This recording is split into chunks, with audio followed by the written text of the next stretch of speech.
Going to Winnipeg. I found out about taking off at 8 a.m. that morning. At 10 o'clock we were on the road to Departure Bay Ferry in Nanaimo. Beautiful sunny day. I'm going to help a friend drive there, and it's been interesting. There's the ferry. It was a Monday on the long weekend in September, and thought we'd have a long wait, but we were really lucky. While we were heading across, Terry was nervous about his speech for his son's wedding, seemed to be working on it. I thought I helped him out a bit, but we stopped our first night at Joe Schmuck's in Sycamoose, and it was great. Great food, nice craft beer. 7 hours and 51 minutes into Revelstoke, into a great spot. It was in the mountains, scenic, very nice rooms. Everything was tickety-boo. No eating there. Or we didn't eat there except breakfast the next day. A few bears out there. Looked out in the morning, great scenery, great mountains. Everything was just fantastic.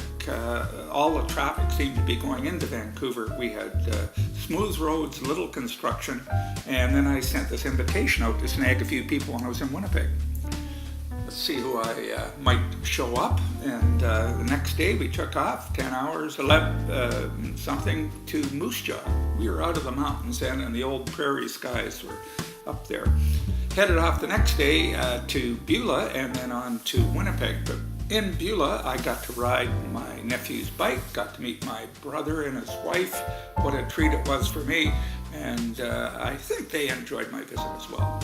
Then I jumped over to Scott's, my nephew's facility, and he showed me Brooker Tower, quite an interesting structure. I thought, being the uncle, I should inspect it and give him my approval. You can see he's happy to see me here. He was really excited.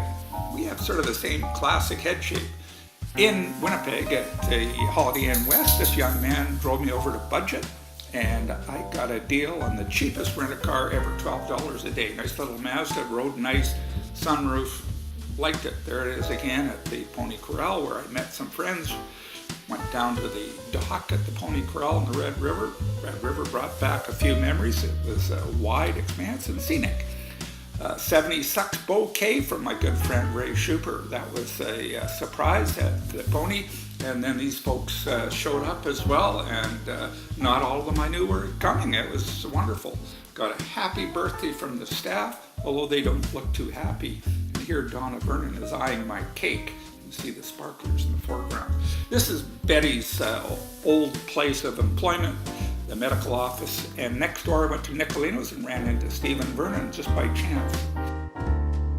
He met me at Ray and Jerry's, bought me dinner, had a wonderful evening, a lot of chat. I didn't get in many words, but it was wonderful. Thank you, Phil and Judy. Next morning, Pancake House on Pembina Highway. Went there, met Mike Gillespie, Scylla, Al McTavish, and Dennis, and that was brought back a few memories as well. On to Aberdeen and Luda's, and she's still there, and she had a little recollection of my old face, and that was fun. Then on to Blondie's, and no burgers. I was full. In fact, I had a coffee at Luda's, and here I am with all my friends in Blondie's.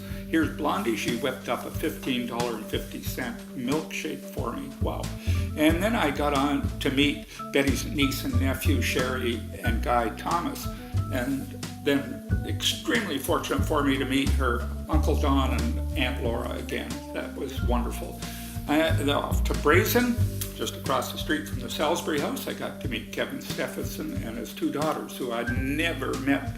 And I'm sure they were excited to meet an old 70-year-old guy. Then across the street, the Salisbury House, with some old friends. Jan Hanley took this picture. And next morning, Stella's on Pembina Highway with my niece Carrie and her family. On the way to Dennis's new condo, little bike car accident. Here's Dennis and his new digs on St. Mary's, and they seem to be enjoying it there. Dennis and Lenny moved in here, I think about a year ago, and we had a few chuckles, quite a few. Then on to Tony Roma's for a drink with Betty's niece and her husband, Gord and Ray again, and that was just wonderful. Then Nicolino's for a great night and the end of the activity. To everyone who came out to visit me at the last minute notice last week, and really enjoyed seeing all of those. I realize some of the folks wouldn't be able to make it, but I was extremely fortunate. Friends, they're priceless. Hey, Pix? Pix missed me, and the weather changed, and I didn't get many words in, but I had a wonderful time. Most of you talk way too much. Love you all. Bye. All this eating, some were concerned with my weight change. Well, I gained 0.6 kilos in 7 days. I don't know why.